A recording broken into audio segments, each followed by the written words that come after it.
I am Dr. Philip McMillan, and I'm here to share with you some simple, important information about science and the communication of science, where we have to be careful about what we hear and where we have to acknowledge when things go wrong.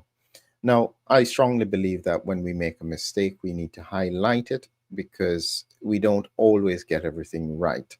And one of the issues was in the pandemic, many people were concerned about the vaccine rollout, and so therefore they didn't get vaccinated. They were very heavily criticized.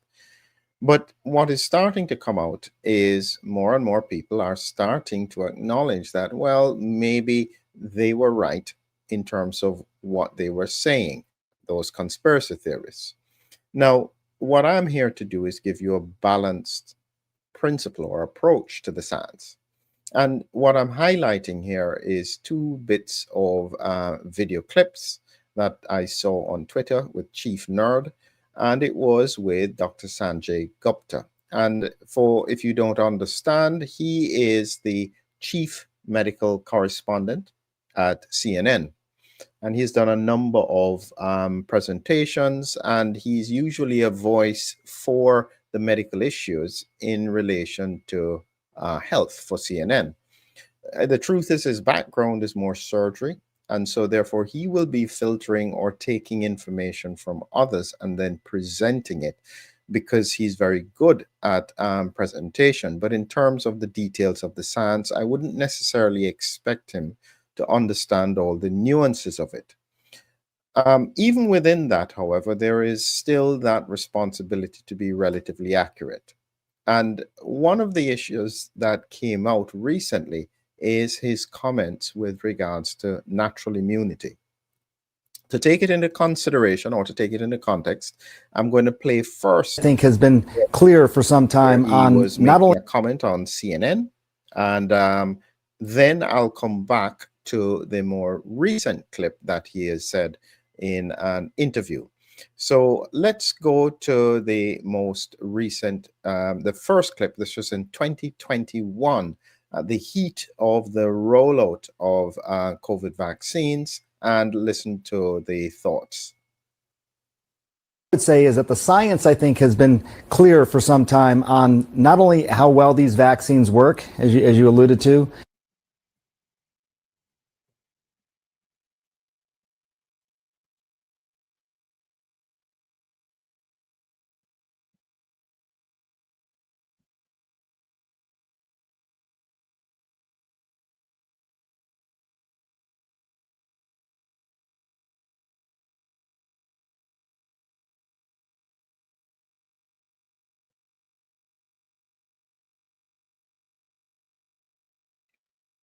Pause it there. That was the 36-second clip.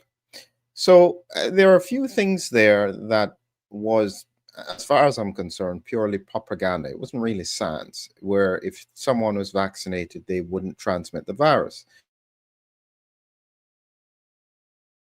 Because once you understand how the immune system works and you understand mucosal immunity, because it's not the same as systemic immunity, meaning that if you have antibodies in your bloodstream, it doesn't mean that you necessarily have good immune response at the front door in terms of your upper respiratory tract. And that piece of the science was very clearly missing. Now, I can't understand why they didn't know this, or maybe they did know it and they chose to ignore it. I don't know. But it was very clear that if you give an injectable vaccine against especially this virus, highly immune evasive in terms of interferon, you are not going to stop it unless you are able to stop it at the mucosal lining. So that was what he said in 2021. Now, what caught people's attention was a recent interview in 2025. And here is what he has to say now, which is what correlates a bit more closely to what is the science.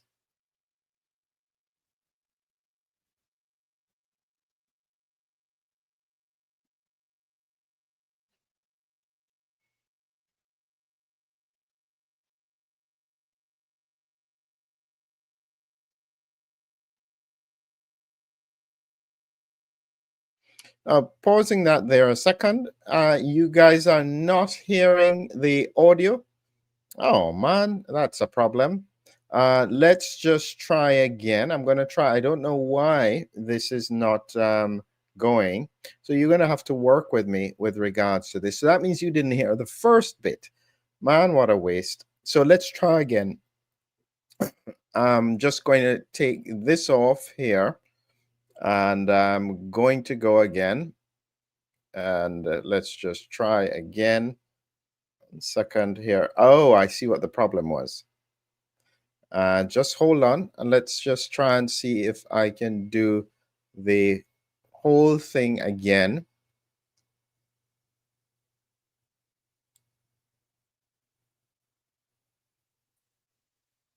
Okay, so let's see if you can hear it now. This was the original clip. I would say is that the science, I think, has been clear for some time on not only how well these vaccines work, as you alluded to, but also how well they protect you, how well they work in terms of preventing you from getting sick, but also how well they work in terms of preventing you from becoming infected, and most importantly and most recently, how well they work in terms of making it unlikely you would pass the infection on to someone else. Even if you tested positive for the virus after you've been vaccinated, which does happen, rarely, but does happen, the data is now increasingly clear that you'd be very, very unlikely to then transmit the virus to somebody else. I would say is that so I pause it there, and as I said, he said a few things there that were not correct. As I said, saying that if someone was vaccinated, they wouldn't pass on the infection.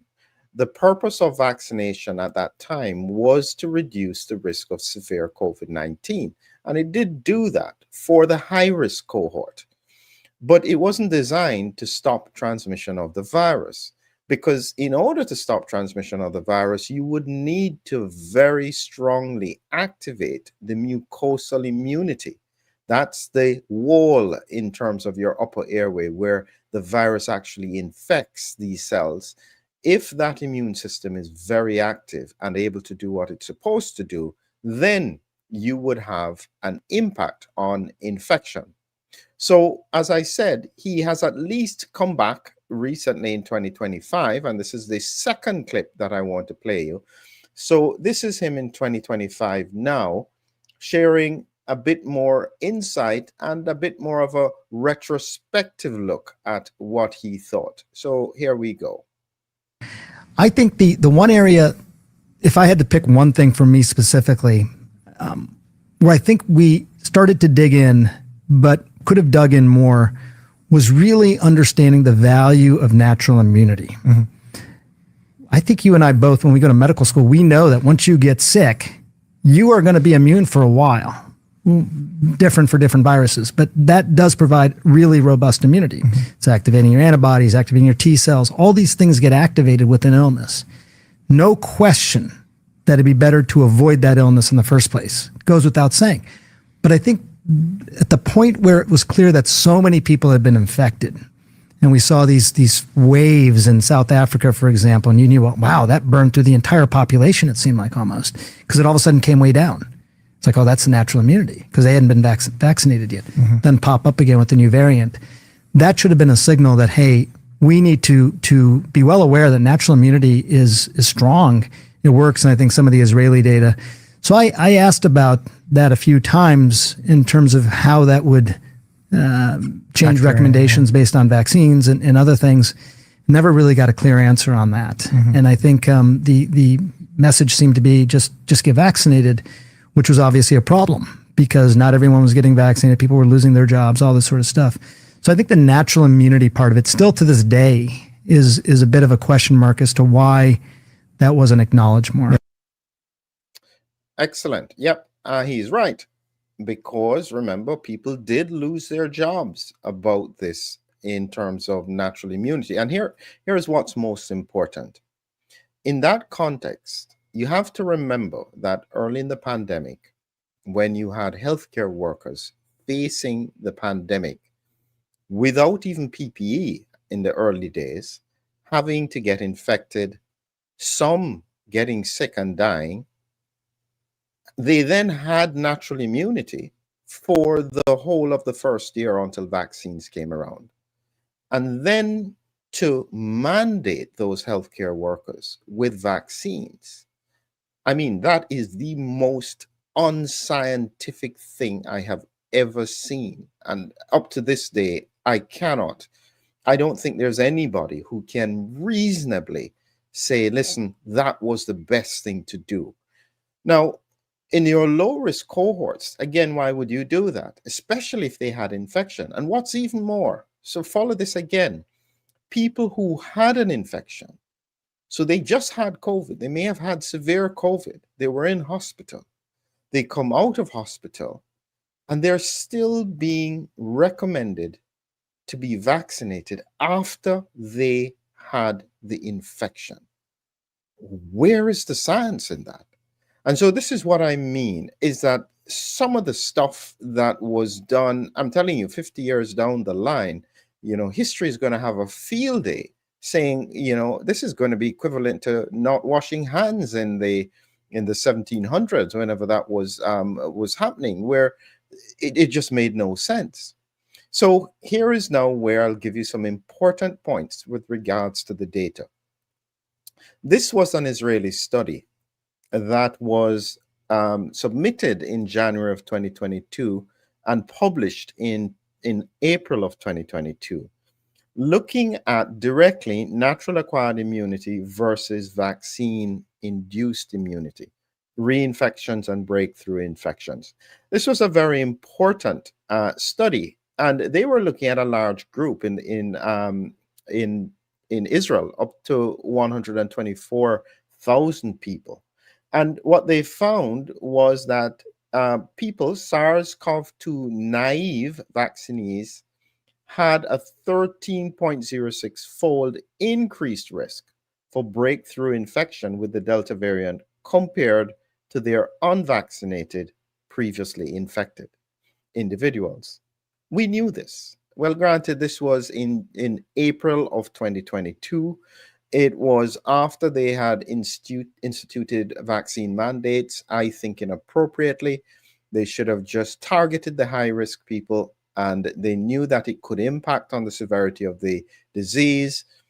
I'm telling you, if they had done what they should have done, I keep on saying this, if they had done what they should have done and hadn't been greedy, if they had just vaccinated the high risk and then moved the vaccines on to the rest of the world instead of hoarding it in first world countries and vaccinating all the way down to children, the pandemic would have been over.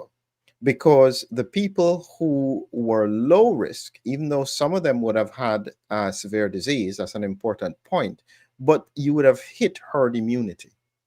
What they're not acknowledging, and this is very, very important, is that in reality, natural immunity on its own, without being skewed by a spike protein focus, would have stopped the virus. You just have to look at the low vaccinated countries in the world, Papua New Guinea, Haiti. They don't have a COVID problem. Where you see a problem is highly vaccinated regions, and they still don't want to acknowledge that there was an impact on even mucosal immunity by skewing the immune system towards the Wuhan, the original variant of the virus. This is why we have a problem. And this is where we are. There is no easy way out of this. Just a few other points that I want to highlight from this paper. It shows in the follow-up period, out of the 16,000 matched people, they had 257 cases of infection occurring, of which 238 occurred in the vaccinated group. Those are the breakthrough infections. And 19 in the previously infected group. Okay, so that's important. That's where the 13-fold increased risk of breakthrough infections were. Now follow this. This is really, really important. If you scroll down to here, this bit says 8 of the cases for COVID-19 related hospitalization, that means they had respiratory compromise, were recorded, all of which were in the vaccinated group.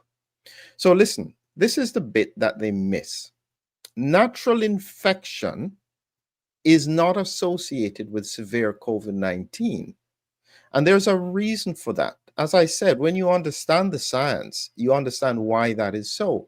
Because with natural infection, the mucosal immune system, so even if someone gets an infection, a reinfection, if they have natural immunity, unvaccinated, they still trigger an interferon response, which is relatively early.